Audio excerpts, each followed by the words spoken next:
The pickup outside the window was the color of an old penny left in the rain, and that was the first thing the girl behind the counter decided about the man who drove it. Russ Bremer stepped through the door of the morning watch at 12 minutes past 6, stamped the cold off his boots, and waited his turn. A young couple in matching parkas drifted in behind him. The cashier, name tag Tara, hair in a knot she kept touching, looked up at the couple and brightened like a porch light. She took their order around Russ as if he were the coat rack. He let it happen. He had been treated worse, in better places, by people with more reason to know him. He paid cash for a black coffee, said thank you to a girl who didn't answer, and carried it to the corner table by the radiator. He lifted the cup, and he stopped, the rim an inch from his mouth, not breathing. Not because of how they'd looked at him, because of what the two of them said next, when they thought the room was empty of anyone who mattered.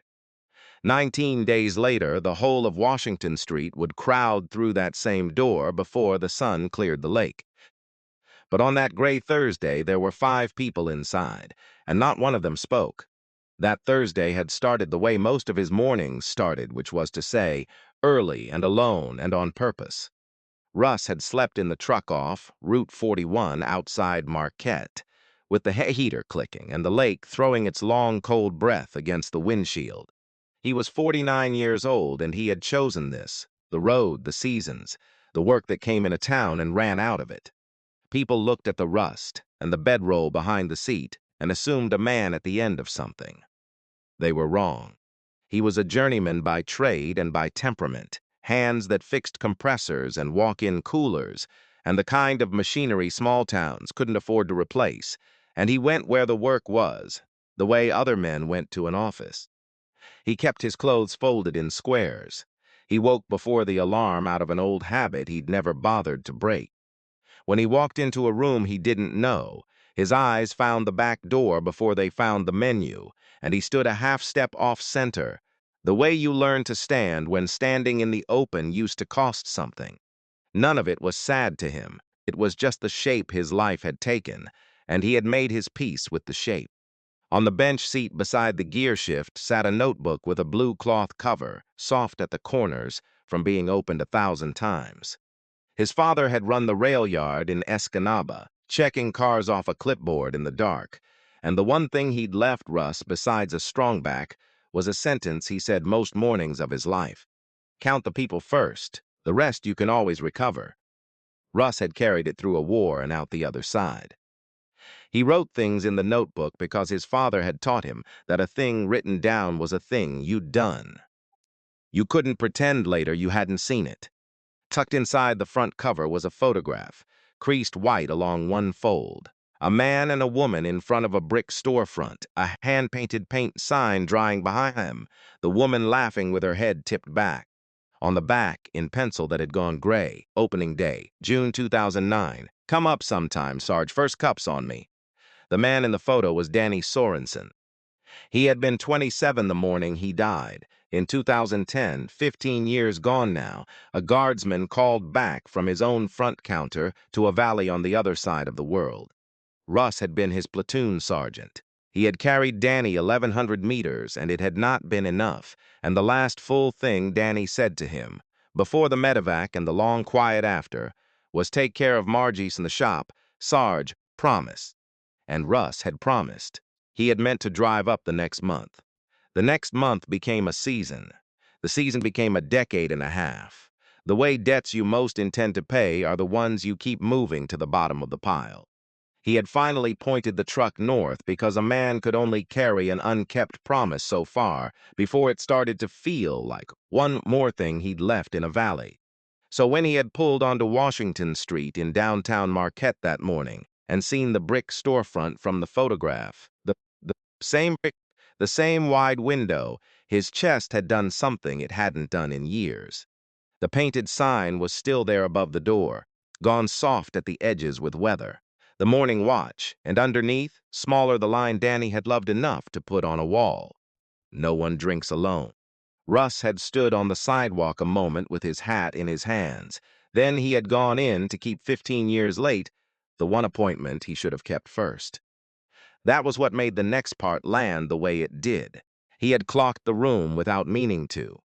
An old man 2 tables over in a wool coat too warm for indoors, nursing a small drink and a folded newspaper, the kind of regular a place forgets it has. A second man at the espresso machine, mid-30s, glossy, a manager's confidence in the set of his shoulders.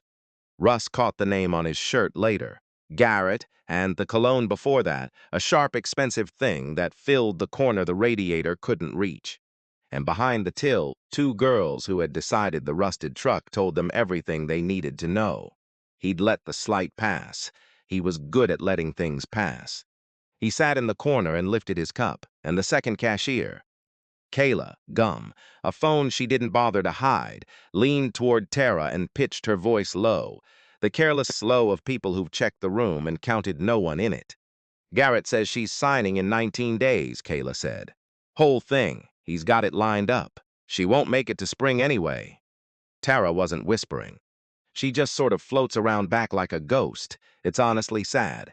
Garrett basically runs it now. It's so easy, though. A small laugh. Like she doesn't even look at the paperwork. She just signs whatever he puts in front of her.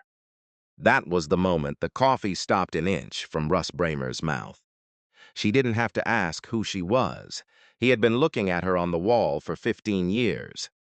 Somewhere behind the swinging kitchen door of the shop Danny had built with both hands, the woman from the photograph was floating around like a ghost in her own front room, while 2 children with phones laughed about how easy it was, and a man with good cologne lined up something to be signed in 19 days. Russ set the cup down without a sound. He had a way of going still that other still men recognized and no one else noticed at all. His face did not change. He looked at the coffee ring on the table. There was one, a faint brown circle nobody had wiped, and he turned the cup a 1/4 inch so the handle pointed the way it should. An old habit, squaring a thing that didn't need squaring. Then he saw her. The kitchen door swung, and a woman came out with a tray of cups, 51 years old, and moving like someone who'd been on her feet since 4 gray, coming in at the temple she kept tucking behind her ear. She set the cups down at the service end without a word to anyone, and Garrett said something to her with a smile that didn't reach past his teeth, and she nodded the small, tired nod of a person agreeing to a thing she stopped having the strength to question. She didn't look at the corner. She had no reason to. To Margie Sorensen, the man in the worn jacket at the table by the radiator was just one more stranger passing through a town strangers pass through. She didn't know she was looking at the last thing her husband had asked anyone to do. Russ stayed until his coffee was cold, which did not take long. He watched the way you watch when watching is the only honestest thing left to do. He saw Tara greet a man in a fleece with a wide, warm "Hey, what can I get started for you?" and saw her hand the old man in the wool coat his refill, without a word or a glance, the way you'd hand a leash back to a dog. He saw a printed sheet taped beside the register. He couldn't read it from the table, only that it had the clean, ugly look of a rule. He saw the wall where the photograph from his notebook had clearly once hung. There was a paler rectangle in the paint, a ghost of a frame, and nothing in it now. He left the cup on the table. Nobody said goodbye. He hadn't expected them to. The bell over the door chimed him out into the cold, and the lake was the color of slate all the way to where the gray came down to meet it.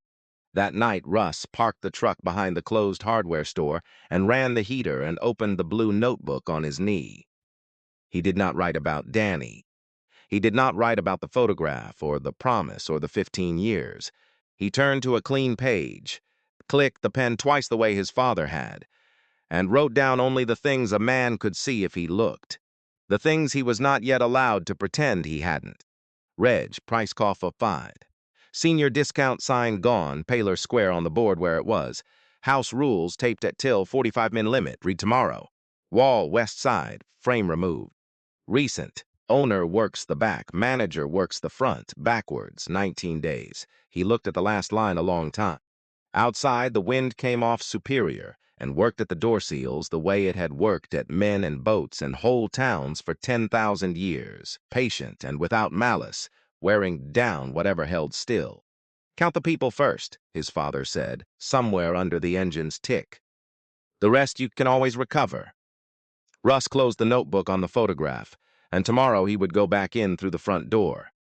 And this time he would read the sign by the register all the way to the bottom. The sign by the register read like something a lawyer had been paid to make sound friendly. Russ read it the next morning while Tara made a teenager's drink with 3 kinds of syrups and a smile, all the way to the bottom this time, the way he'd promised himself he would. Welcome to the morning watch. To keep our space comfortable for everyone, seating is limited to 45 minutes during peak hours. Else outside food and drink are not permitted. We reserve the right to refuse service. Thank you for understanding. Management. He'd seen the type before in barracks and motor pools and the back offices of men who'd discovered that a rule, properly worded, could do the work of a closed door without the noise of slamming one. To keep our space comfortable for everyone. He thought of the old man in the wool coat, the one who'd nursed a small drink and a newspaper like a man stretching $1 into an hour of being somewhere warm with other people in it.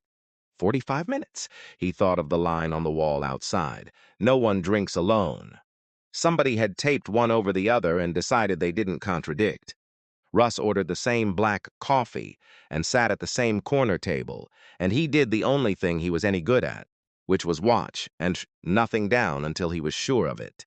What he saw took shape slowly, the way a stain comes up under a flashlight. The girls were warm to some people and cold to others, and the line between them was not money, exactly, and not quite age, but something nearer to ease, to whether a person walked in looking like they expected to be welcome. The fleece and running shoes crowd got names and recommendations. A woman in a hospital lanyard, still in scrubs, got a flat, what'll it be, and her name spelled wrong on the cup and no second look. Russ watched a man come in shaking snow off a Carhartt and get the same nothing the Russ truck had earned him, and he understood that he had not been singled out. He had simply walked in on a system that had been running so long the people inside it no longer heard it. The old man in the wool coat came in at 6:40, the same as the day before, and this time Russ caught his name. Tara called it across the counter like a complaint. Earl. You want the small again? Earl said yes, the small again, and counted his change out on the counter with the deliberateness of a man whose money had gotten slower than his needs. Russ watched him carry the cup to a window table, unfold the newspaper, and settle in for the 41 minutes he'd be allowed before someone reminded him about the 45. A little girl came in around 8, holding the hand of a grandmother who ordered cocoa and a coffee and counted out the price with a small wince Russ recognized. The wince of someone who remembered when it cost less. The girl was maybe 6. She had a missing front tooth and the unblinking honesty of the very young, and on her way to the window she stopped Russ's table and considered his jacket and his hands and the truck out the window, and she said, "Is your truck broke too?" "Penny," the grandmother said. "It runs," Russ told the girl. "It's just old. Old things still work." Penny weighed this against whatever she knew about old things. "My grandma says this place used to have free cookies for kids." Penny. The grandmother steered her gently toward the window, mouthing sorry over her shoulder, and Russ filed it where he filed everything. Used to. The town was full of used to. He was beginning to understand that used to had a date on it, and the date was about 3 years back. He found that out from Earl, eventually, because Earl was lonely the specific way that men go lonely when the people they used to talk to have died or moved or stopped coming, and a stranger who'd nod was worth more than the coffee. Russ offered to share the corner table out of the rain that had started, and Earl took it, and over the next hour, in the unhurried way of old men, he told Russ about the shop the way it had been. Danny Sorensen, Earl said, had been a good kid. Built the place with his own 2 hands and his wife's good sense, ran it maybe a year before the guard called him up, and then, Earl made a small gesture, the gesture men of his generation used instead of the word. Vietnam, Earl added for himself. He didn't elaborate and Russ didn't ask. The two of them sat with it a moment. 2 men who'd been to different versions of the same place. Margie had kept the shop after, Earl said. Run it 15 years on stubbornness and good baking. Used to be the seniors got their coffee at $1 off. Used to be a man could sit all morning. Used to be Margie knew your order before you got to the counter and your kid's name and your dog's. Then this Garrett fellow turned up, 3 years now, said he'd help her with the business side, the books, the buying. And he did help, Earl said, fair about it. Place was hurting. He turned it around, I'll give him that. Margie was grateful. Whole town was, near enough. Earl looked into his small coffee. Just somewhere in there it stopped being her place and started being his, and nobody can quite say what day that happened. Russ could feel the shape of it now, the way you feel the shape of a thing in a dark room before your hand finds it. He didn't write at the table. He wrote that night. The thing that got him into the back was the compressor. He heard it the second morning, a walk-in cooler, kicking on with a knock and a long-labored grugrun, the sound of a unit running hot because nobody had cleaned the condenser coils in a year or pulled the maintenance a service contract would have caught. Russ had spent 20 years listening to machines tell him how close they were to quitting, and this one was telling him plainly. He mentioned it, low and easy, to the one employee behind the counter who'd looked at him like a person. A quiet kid named Devin who restocked and swept and got spoken to by the girls the way Earl got spoken to by the room. "It'll seize inside a month," Russ said, "probably on the coldest morning, when you can least afford to lose the milk." Devin glanced toward the kitchen door. "We're not really supposed to. I'm not asking for anything. Just tell whoever needs to know. I do this for a living. I could look at it in 10 minutes. It got to Margie the way small mercies travel in small places, sideways, through a kid who didn't want to be blamed if the milk spoiled. She came out wiping her hands on her apron and looked at Russ for the first time as something other than furniture, which is to say, with the wariness of a woman who'd learned that strangers offering help usually arrived with a bill. She was tired in a way that had set into her face like weather. Up close, he could see Danny's photograph in her. The same laugh lines, gone quiet now from disuse. "Devin says you think the cooler's going," she said. "It's telling on itself. I can hear it from out front. We have a service for that. Then the service hasn't been out in a long while." He kept his voice flat and kind, the voice he'd used on frightened privates and frightened lieutenants, the one that took the fear out of a fact by refusing to dress it up. "I'll look for free. If I'm wrong, you've lost 10 minutes. She studied him. Russ had the sense she was a good judge of people who'd simply stopped trusting her own judgment, and he held still and let her look. "All right," she said finally. "But quick. Garrett doesn't like." She stopped herself, and the stopping told him more than the sentence would have. The back of the morning watch told Russ everything the front had been built to hide. He clocked it the way he'd once clocked a supply yard, which is to say in a single sweep that took inventory of the gap between what was written and what was real. The coils were furred gray with dust. He blew them out and tightened a belt, and the unit settled into the steady hum it should have had all along, and that took him 4 minutes. The other 6 he spent seeing. A clipboard by the back door with a delivery log. Cases of beans signed, for that he could count, and shelf space that didn't add up to what had been signed for.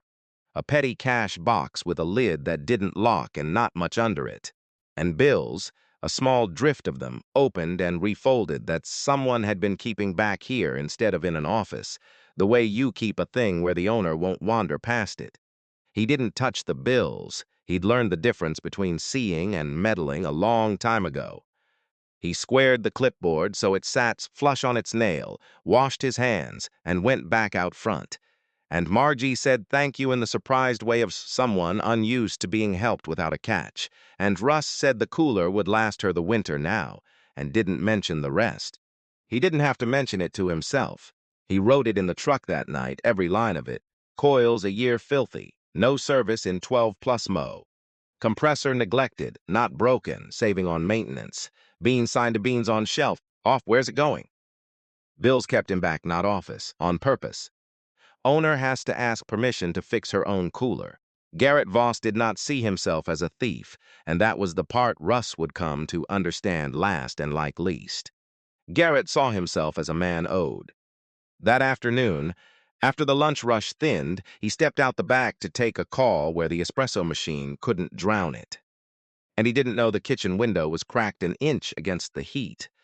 And he didn't know the man fixing nothing in particular by the back door had ears trained to pull a voice out of noise.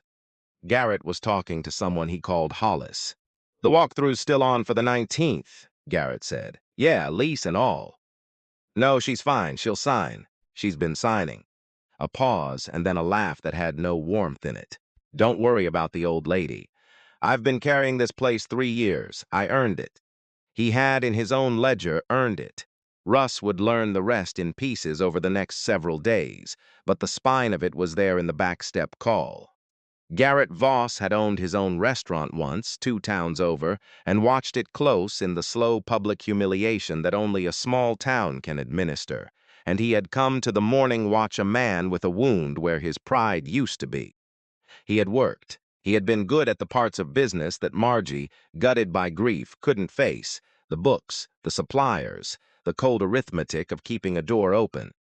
The town had thanked him. Margie had leaned on him, and somewhere in 3 years of being thanked for keeping a dead man's dream alive, the gratitude had curdled into a bill he intended to collect. The shop wasn't hers to him anymore. It was the thing he'd saved, and a thing you save, a certain kind of man decides, becomes yours. He came back and rubbing his hands against the cold, and he saw Russ by the back door, and he stopped. "Help you with something?" The smile was on, but the eyes were doing math. "Cooler was running hot," Russ said. "Fixed it. We have a service for that." "So I heard." Russ wiped his hands on a rag and met the man's eyes without anything in his own. No challenge, no deference, just the flat patience of a man who had outlasted harder rooms. "Coils were a year dirty. Whoever's billing you for service hasn't been out. You might want to look at that invoice." For a half-second, something moved behind Garrett's face, and it was not guilt. It was the alertness of an animal that has caught an unfamiliar scent in its own den. Who is this? What does he see? Then the smile came back down over it like a shade. "I'll look into it. We don't really need walk-ins back here, though." He held the door to the front and waited, polite as a closing trap, until Russ went through it. Russ went. He had learned long ago that you don't win the room you're standing in. You win the one you're patient enough to come back to. But on his way past the storeroom, Garrett ushering him out, talking now about the weather, the smooth, easy talk of a man papering over a moment. Russ's eye caught on a card box shoved in the gap between the shelving and the wall, the kind of box that holds the things a place has decided it's done with. A corner of a picture frame stuck up out of it. Glass, and behind the glass, a man and a woman in front of a brick storefront, the woman laughing with her head tipped back. It was the photograph from the wall. The one whose ghost still hung in the paint out front. Somebody had taken Danny down and put him in a box behind the storeroom with a stack of old menus and a roll of expired coupons, and on top of the box, folded once, sat an envelope with a window in it and a line of red along the edge that Russ had seen on enough bad mornings to read from 6 feet away. Final Norder. Garrett's hand came up to the storeroom door and pulled it shut. Easy, casual, the way you close a door on a draft. "Mind the step," he said. Russ minded the step. He carried the rest of it out into the cold and didn't open the notebook until the truck door was shut and the heater going and Washington Street empty in his mirrors. Then he wrote, and his handwriting was very even, the way a man's gets when he's making certain the steadiness goes onto the page and not into his hands. "Danny is in a box behind the storeroom, final Nora on top of him. Red bars, lease or taxes. Garrett to Hollis, walk through the 19th. She'll sign, she's been signing. I've been carrying this place 3 years, I earned it." He sat with the engine ticking and the lake breathing against the glass, and under it, quiet, his father counting. He had come north to keep one promise, a small late thing, a cup of coffee and a hand on a widow's shoulder. He understood now it was going to cost more than that. And he understood something else, sitting in the dark with Danny's face folded into the notebook against his chest. He had 11 days, give or take, to figure out exactly what he was looking at, because on the 19th, a man with good cologne intended to walk a stranger named Hollis through a dead man's dream and have the widow sign it away with a pen she didn't know was loaded. The numbers came to Russ the way the truth always came to him. Not in a flash, but in a slow accumulation, a column of small certainties that didn't mean much alone and meant everything stacked. He came back every morning for the next 4 days, and he made himself useful in the small, invisible ways a man makes himself useful when he wants the run of a place. He rehung a sagging shelf bracket in the storeroom. He rewired a flickering ballast in the back hallway that had been browning out for months. He fixed the latch on the alley door that hadn't caught true since before Garrett's time, and each repair bought him another 20 minutes in the back with his eyes open. And each 20 minutes added a line to the blue notebook. He was a supply sergeant by training, which is a thing people misunderstand. They think it means counting boxes. It means knowing, the way you know your own pulse, the difference between what a system claims and what a system contains. And knowing that the gap between the two is never an accident. He had run a forward supply point where a misplaced pallet could mean a convoy went out short, and he had developed there a thing that never left him. He could look at what came in and what was on the shelf and feel the leak before he could prove it. The morning watch was leaking everywhere. The delivery log said the shop took 12 pounds of beans a week. The shelf and the hopper and the honest math of a place this size said it used maybe 8. 4 pounds a week, signed for, paid for, gone somewhere that wasn't a customer's cup.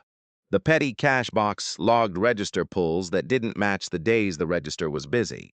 And the prices. Russ walked the chalk menu by the door, 3 mornings running, and watched the small numbers creep. A dime here, a quarter there.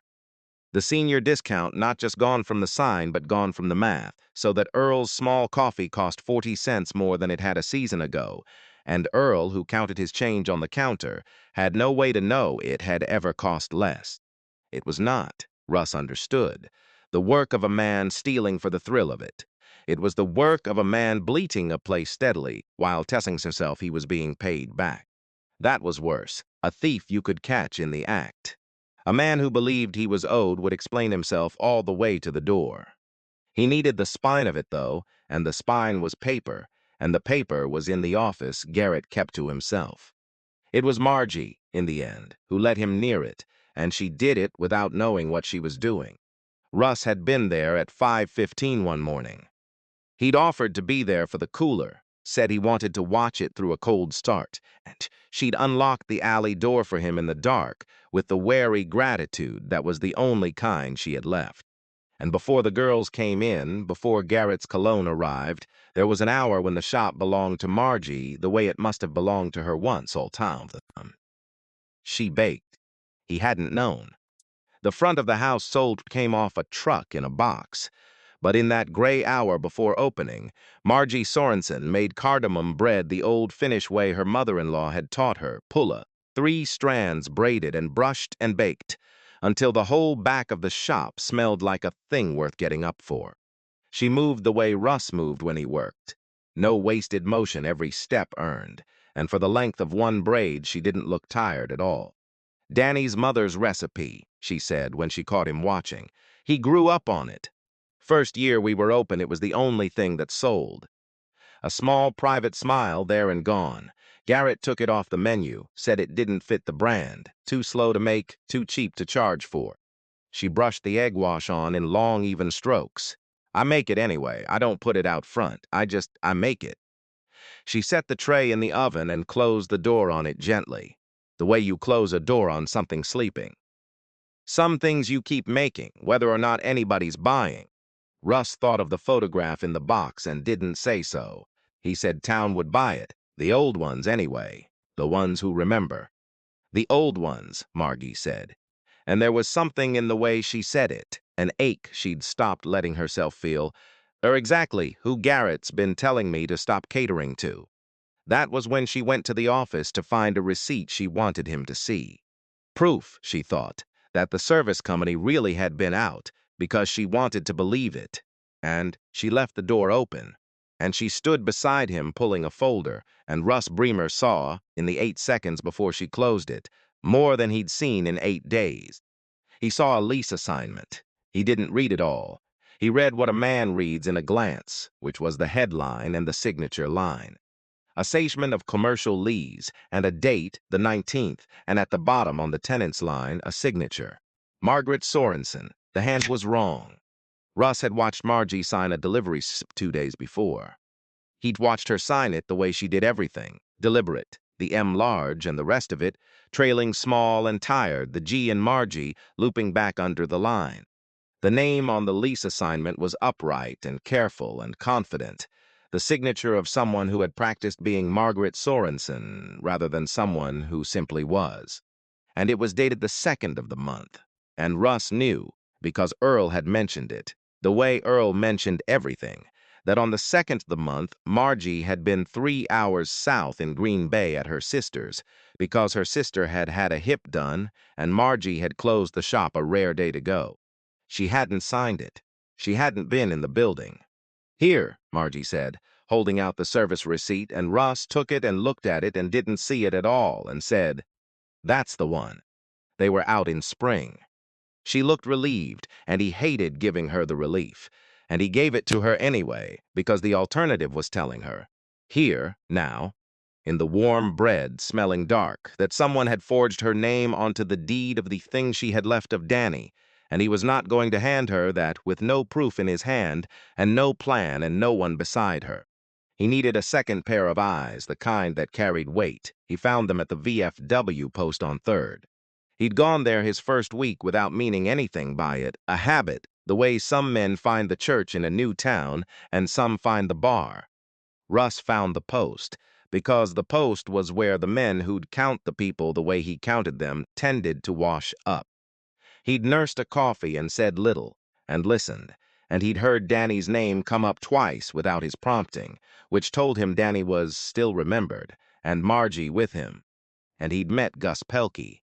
Gus was 73, a Navy supply officer in his day and a CCPA for 30 years after, and he had the particular gift of a man who'd spent his life finding the lie inside a balance sheet. He didn't get angry at numbers, he just kept looking until they confessed. Russ laid it out for him over 2 bad coffees in the post's back room. The beans, the prices, the cash that didn't reconcile, the bills kept in the back. The final notice, the 19th. He did not yet mention the signature. He wanted to see what Gus made of the rest first. Gus listened the way good men listen, without interrupting, turning a pen end over end on the table. When Russ finished, Gus was quiet a while. "You've got a skim," Gus said finally, "a long one. Spread thin so no single month screams. That's not a panic, that's a discipline." He frowned at his own coffee. "How long's the manager been there?" 3 years. Then he's good for 40 grand. Easy, maybe more if the cash pulls are what you say. 43, I'd guess, by the time you run it out properly. Gus set the pen down. "But Russell, a skim's a thing you sue over slow. It's not a thing that explains a final notice and a lease changing hands on a date certain. Those don't go together. A man stealing 40 grand has a reason to keep the place open. A man buying the lease has a reason to let it close." He looked at Russ.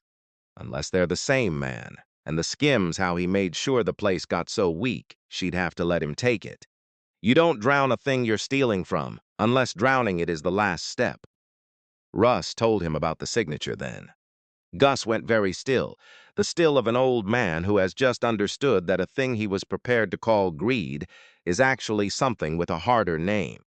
"If that signature's forged," he said slowly, "you're not looking at a civil dispute over money.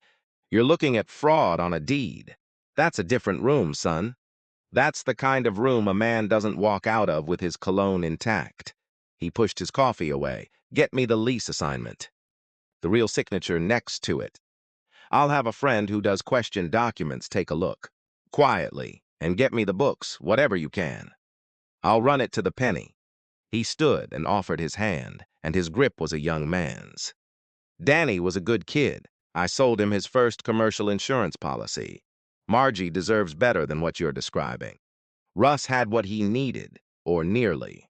What he didn't have was the one thing that mattered most, and he found that out the hard way the next morning when he made the mistake of trying to give Margie the truth before she was ready to be handed it. He'd meant to do it gently. He'd waited for the bread hour, the safe gray hour, and he'd said it plainly and kindly as he knew how. That he thought something was wrong with the books. That he thought Garrett was taking money. That he thought there was a paper in that office, with her name on it, that she hadn't signed, and that she should let an accountant look before the 19th. He watched her face close, like the alley door catching true. "Get out," Margie said, not loud, worse than loud. "You come in here. You fix my cooler. You watch me. All week you've been watching me, and now you tell me the one person who didn't walk away is robbing me?" Her hands were shaking, and she pressed them flat on the steel counter to stop them. "You don't know him. You don't know what it was like. After Danny, there was nobody. The town came to the funeral, and then the town went home, and I was alone in here at 4 in the morning with the books I couldn't read and the bills I couldn't pay, and I was going to lose it. I was going to lose the last thing he ever." And Garrett stayed. Garrett came in here, and he stayed, and he fixed it, and he asked for nothing for 3 years. Her voice broke, and she didn't let it. "And you've been here 9 days. Russ stood in the bread smell and took it, every word, the way he'd taken worse from frightened people who were wrong. He did not argue. Arguing was what a man did when he needed to win the room he was standing in, and he had learned not to need that. He set the truth down where she could find it later if she wanted it, and he stepped back from it. "You're right," he said. "I've been here 9 days, and I'm not asking you to believe me." He pulled a folded page from the blue notebook, not the promise, not yet. Just the column, the beans and the prices and the cash, in his even hand. "I'm asking you to let a man named Gus Pelkey look at your books before the 19th. He knew Danny. If he tells you I'm wrong, I'll get in the truck and you'll never see me again." He laid it on the counter between them. "And if he tells you I'm right, then it cost you nothing to find out. Count the people first, Margie. That's all. Count who's standing where and ask yourself why." She didn't take the page, but she didn't tear it up either. She looked at it on the steel, and at him and at the oven where Danny's mother's bread was going gold behind the glass, and Russ saw the thing he needed cross her face for 1/2 second before she shut it away. Not belief, but the memory of how to ask a question. He left her with it. On his way out, he passed the till, and Tara was there, early for once, on the phone, and she said into it, low, "I know, Uncle Garrett, I'll lock up. Yeah, the 19th, I remember." And she glanced up and saw Russ hearing it, and her face did a small, fast thing, and Russ kept walking and didn't change his stride at all. Uncle Garrett. He wrote it in the truck. He wrote all of it, the bread and the lease and the wrong signature and Gus and the 19th, and then, at the bottom, 2 lines underlined once each. Tara Garrett's niece. The whole front is family. That's how nobody saw. 11 days. The lake had gone the flat dead gray it goes before the first real snow. Russ sat with the engine ticking and the heater pushing back the cold, and the notebook open on his knee. And he understood that he had the truth now, most of it in his own hand and soon in Gus's. And that the truth, sitting in a notebook in a cold truck, would save no one at all. He had 11 days to put it in front of the only person who could act on it, in a way she couldn't turn away from, before a man with good cologne. A stranger named Hollis through Danny's front room and had Margie sign away with one practiced forgery the last appointment a dying man had ever asked anyone to keep. He came to her with it 3 mornings later, in the bread hour, because some things you can only hand a person in the dark before the rest of the world is awake to watch them receive it. Gus had run the numbers by then. He'd done it the way he did everything, slowly and completely, and he had called Russ to the back room of the post and laid it out on the table like a man laying out a hand he was sorry to be holding. $43,000, give or take a few hundred. Across 16 months, that was as far back as the records Russ could photograph would let him reach, and Gus believed it ran further. Cash pulls that didn't track the register, beans invoiced and never shelved, sold somewhere off the books or simply written off as waste and pocketed against the difference. A service contract billed quarterly to a company that, when Gus's friend made one quiet call, had no record of the account at all. He invented a vendor and paid himself through it, Gus had said, almost admiring in the way an old craftsman admires bad work done well. That's not a man who lost his temper with the books. That's a man who built a machine. And the signature. Gus's friend, the one who did question documents for insurance companies and the occasional county prosecutor, had looked at the lease assignment beside three of Margie's genuine signatures and used a word Gus repeated carefully so Russ would understand it carried weight in a courtroom. Simulated. Not Margie's hand attempting to be careful. Someone else's hand attempting to be Margie's. The pen pressure was wrong, the man said. The way a forger's always is, too even, because he wasn't writing his own name, he was drawing someone else's. So Russ had it all, on paper, certified, and he still understood that paper would not be enough. Margie had turned away from his column of numbers once already. She would not be argued into her own life. She would have to be reminded whose life it was. He brought the notebook to the bread hour, and he didn't open it to the numbers. I told you I'd been here 9 days, he said. The braids lay on the counter between them, 3 strands not yet folded. That was true, but it wasn't the start of it. He set the blue notebook down and turned it to the front, to the photograph creased white along its fold, and pushed it across the steel until it sat under the work light where she had to look at it. I've been here, one way or another, 15 years. Margie looked at the picture of herself, laughing in front of her own front door with her husband's arm around her, and her hands went still on the dough. His name was Danny Sorensen, Russ said, quiet, the words coming out in the flat, careful order of a man who'd never said them aloud and had to lay each one down to be sure of the next. I was his platoon sergeant. He showed me that photo more times than I could count. Opening day, June of '09. He kept it in his helmet. He used to say when his time was up, he was coming home to grind coffee and never wear boots again. Russ's jaw worked once. He didn't come home, Margie. I carried him, 1,100 meters. It wasn't enough, and the last whole thing he ever said to me. He stopped. He had buried this for 15 years specifically, so he would never have to do what he was doing now. He said, "Take care of Margie and the shops, Sarge." Promise. He turned a page, not to the numbers, to a single line in a younger man's handwriting dated the day Danny died. The only thing Russ had been able to write that day and the reason he'd carried a blue notebook ever since. Promise D. I'll go up. I'll see to it. I told myself next month, Russ said. 15 years of next months. I'm not a good man for waiting this long. I know that. I came up here to keep a small promise late. A cup of coffee, a hand on your shoulder, tell you he was loved. His voice didn't rise. It went lower, which on Russ was the same as another man's breaking. And I walked in and heard 2 kids laughing about how easy you were, huh, Rob? And a man lining up to take the last thing my soldier ever asked me to look after. So no, I won't get in the truck. Gus Pelkey's run your books and he'll tell you to your face what I found. But I needed you to know I'm not a stranger who showed up 9 days ago. I'm 15 years late for an appointment your husband made for me, and I am not going to miss it twice.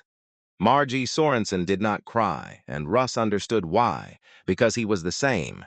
Some griefs you've held so long that letting them move feels more dangerous than keeping them still. She put one flowered hand flat on the photograph, over the brick, over the door, over the 2 of them laughing. She stayed like that a long moment. When she spoke, her voice had gone somewhere very level and very far down. He used to braid this bread on Sundays, she said, and tell me the whole town would come up here someday. She looked at the strands lying loose on the steel. Show me what you found. She didn't fall apart.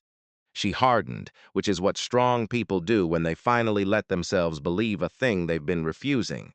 They don't soften toward you. They turn, all at once, like a tide, deciding.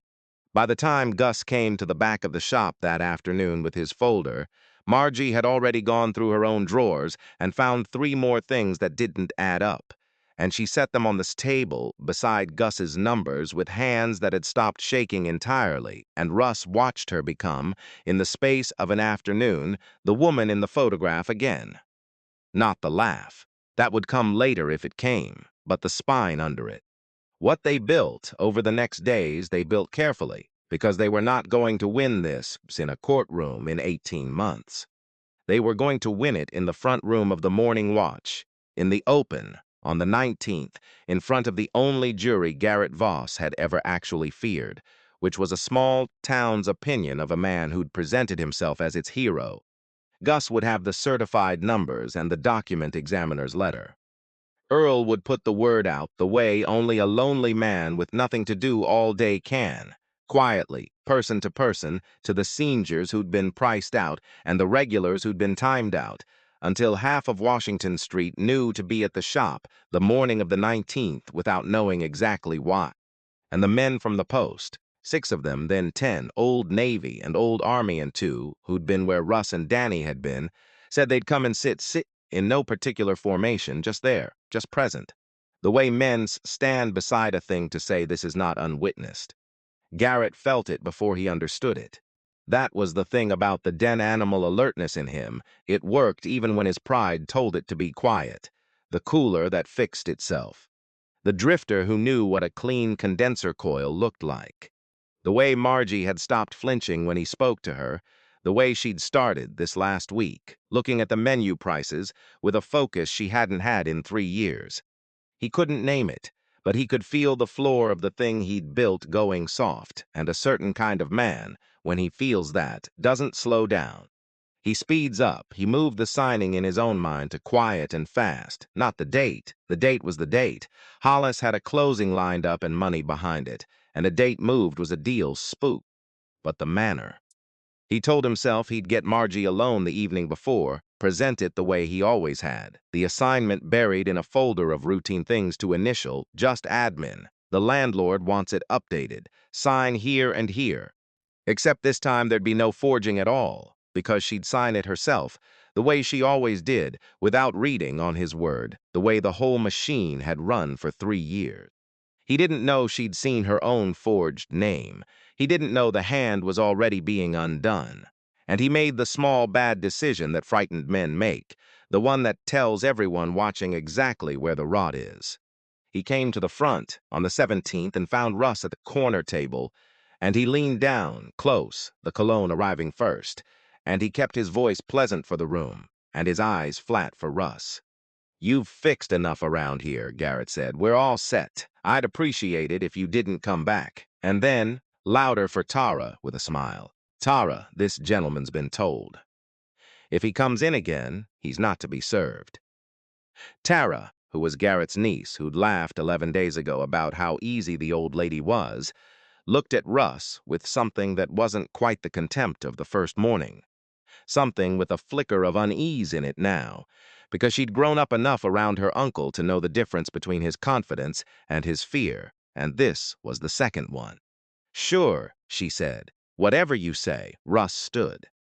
He didn't argue and he didn't hurry. He set $2 on the table for a coffee he'd already paid for, a habit, squaring a thing that didn't need squaring, and he looked at Garrett Voss for a moment with no heat in it at all, the flat patience of a man who had been told to leave rooms by people with far better reason than this.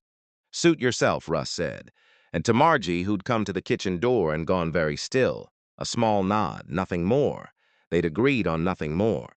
Maybe you already know what it's like to sit in a room and watch someone be quietly told they don't belong there. To see it happen and weigh, in the half-second before you'd have to act, the cost of saying something. If you do, then you know the silence afterward isn't peace. It's a debt, and it always comes due. Russ walked out into the cold, and the bell chimed, and the room held its breath, the way that room had been holding its breath for 3 years, and somewhere under the espresso hiss, Earl folded his newspaper very slowly, and looked at the door, and said nothing, and decided something. In the truck, Russ opened the blue notebook and didn't write a number. He wrote the date, the 19th, 2 days out, and under it, the only line that mattered now. "He's frightened." Frightened men move fast and leave the door open behind them. Let him. He looked at the photograph a moment, Danny laughing in front of the door he'd built. The door a stranger named Hollis, meant to walk through in 2 mornings on the strength of a name no one had a right to sign. Russ closed the cover gently. The snow that had been threatening all week began to come down over Washington Street. The first real fall of the year, fat and slow and without any soundness at all. settling on the rust-colored hood and the dark glass and the soft-edged sign that read "No one drinks alone." And somewhere behind it, Margie Sorensen was folding 3 strands of her husband's mother's bread into a braid for a town that was about to remember, all at once and in the open, exactly who that shop had always belonged to. The 19th came in white and still, and by 6:45 there were more people inside the morning watch than its 45-minute rule had ever meant to allow. They came the way Earl had asked them to, without quite knowing why, which is the only way a small town ever does anything early in the morning. The grandmother and the gap-toothed girl, Penny, in a coat too big for her. 2 women in hospital lanyards who'd been called Pat and worse and stopped coming. A handful of the old ones who'd been priced out of their dollar coffees, sitting now at the window tables in their good caps.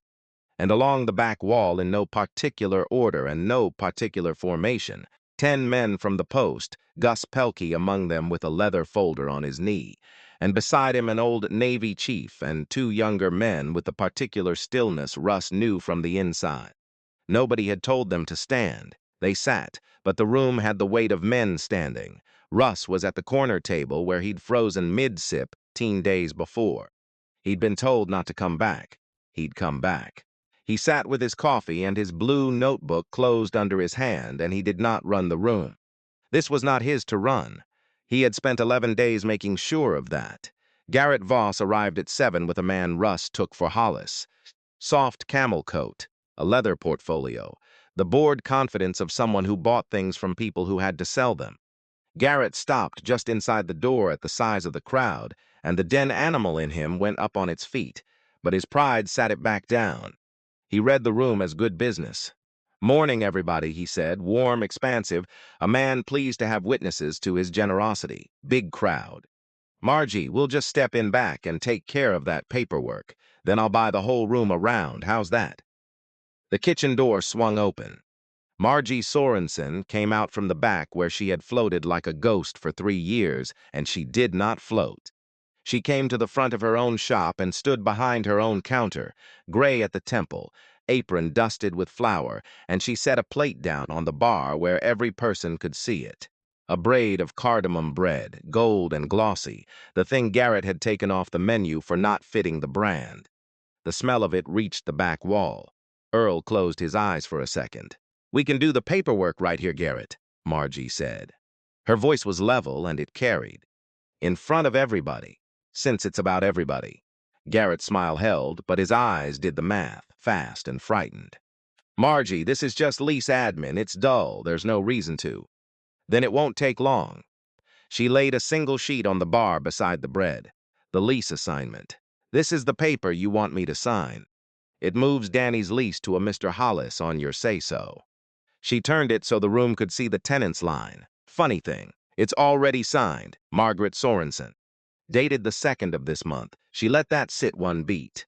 I was in Green Bay on the 2nd. My sister had her hip done. I closed the shop.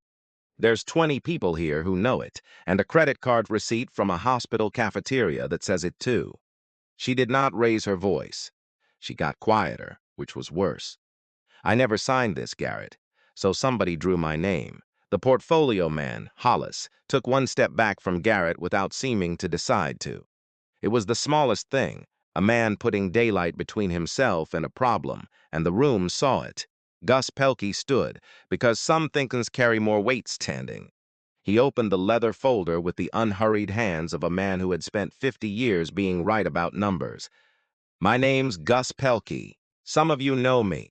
I was a Navy supply officer and a CPA in this county for 30 years, and I sold Danny Sorensen his first business policy in 2009. He didn't look at Garrett. He looked at the room, because the room was the jury. I've gone through this shop's records 16 months back, which is as far as they go. Over that time, $43,000 left this business that can't be accounted for by anything that happened across that counter. Cash that doesn't match the register. Coffee billed and never shelved. And a quarterly service contract paid to a company that," he turned a page, mild as weather, "does not exist." I called. "There's no such account. The money went to whoever set it up." Now he looked at Garrett once, the way you'd glance at an answer you already knew. And a document examiner who works for the county has looked at that signature beside 3 of Margie's real ones and put it in writing. The word she used was simulated. That's not a strong opinion. That's a finding. The room had gone very quiet, not the comfortable kind. Garrett did what frightened men do, which is talk. Okay, hold on. I saved this place. His voice came up and found an edge it hadn't planned on. Where was any of you 3 years ago? She couldn't read a balance sheet. I came in here and I worked. I carried it. I kept the lights on while she hid in the back. I earned. He caught the word before the rest of it, but the room had it now, earned, and you could feel them turn it over.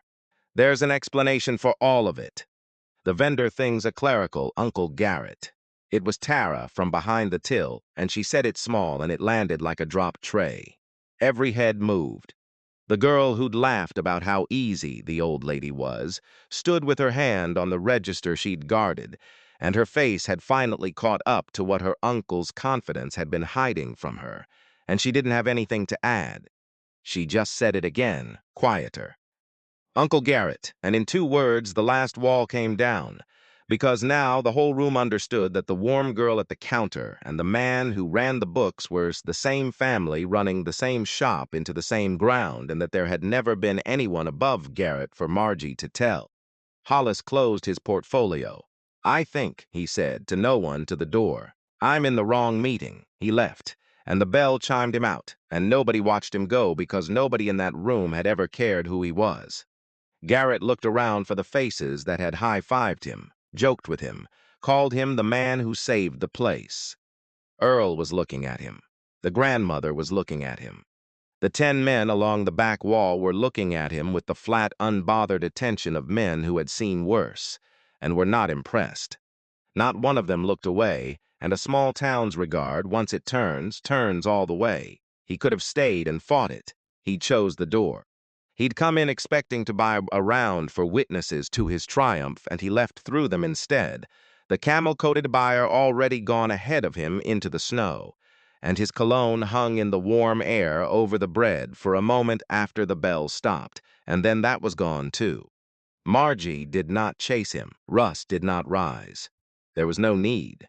Gus's folder would go where folders like that go, as a forged name on a deed is a county takes its own slow interest in, and everyone in the room understood without being told that the man who'd walked out had walked out of more than a coffee shop.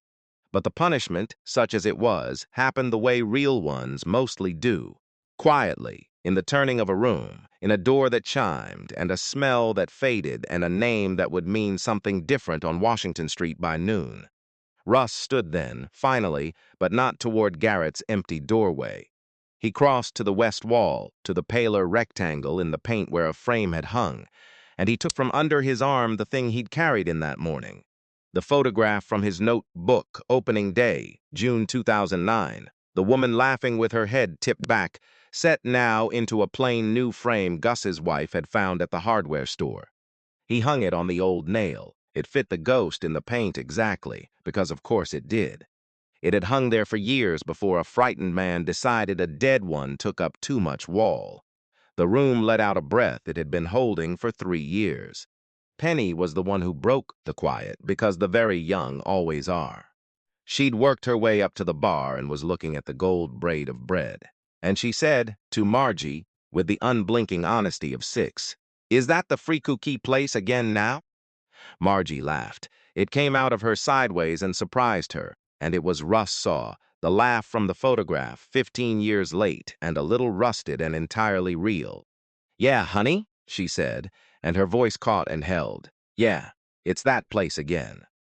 What came after took weeks, and it took the boring kind of work that no one makes a film about, and Russ did most of it at Margie's elbow because it turned out the thing the Army had spent 20 years teaching him. How to make a system tell the truth about itself was the exact thing a small shop needed to never be quietly bled again. He sat with her and Gus and built books anyone could read. Every dollar in, every dollar out, the senior discount back on the chalkboard in Margie's own hand. The prices walked back down a quarter and a dime at a time. He didn't take a wage for it. When she pressed, he said the only true thing, which was that he'd already been paid 15 years ago, 1,100 meters short of enough, and that this was just him finishing the carry. They made one new thing. In the corner by the window, the table where Earl had been timed out, and where the index of Garrett's contempt had once said an old man didn't belong, Margie put up a small hand-lettered card. Danny's table. The rule was simple, and she wrote it the way Danny would have. Any veteran, and anyone sitting alone, the first cup's on the house, and you can stay as long as the lights are on.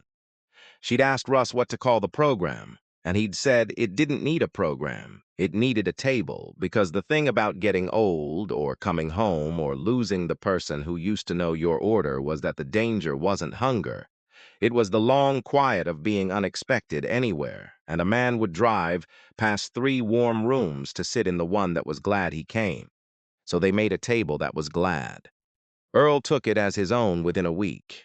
He brought a friend the second week, and the friend brought one. And by the time the lake started to break up in the spring, there were mornings, the whole place ran long and loud, and nobody timed anybody at all. Russ stayed in town that winter, fixed what the cold broke, and most mornings he sat at Danny's table with the first cup Margie wouldn't let him pay for, the blue notebook open to no particular page. He didn't take a job at the shop. He didn't need the wall to know what he'd done. He was a regular now, which was its own kind of promise kept to be, finally and reliably, somewhere expected. On the last morning before he took a job up in Houghton and pointed the truck north again, Margie came out from the back at the bread hour and set a braid in front of him, and beside it a notebook, blue cloth, soft-cornered, brand new.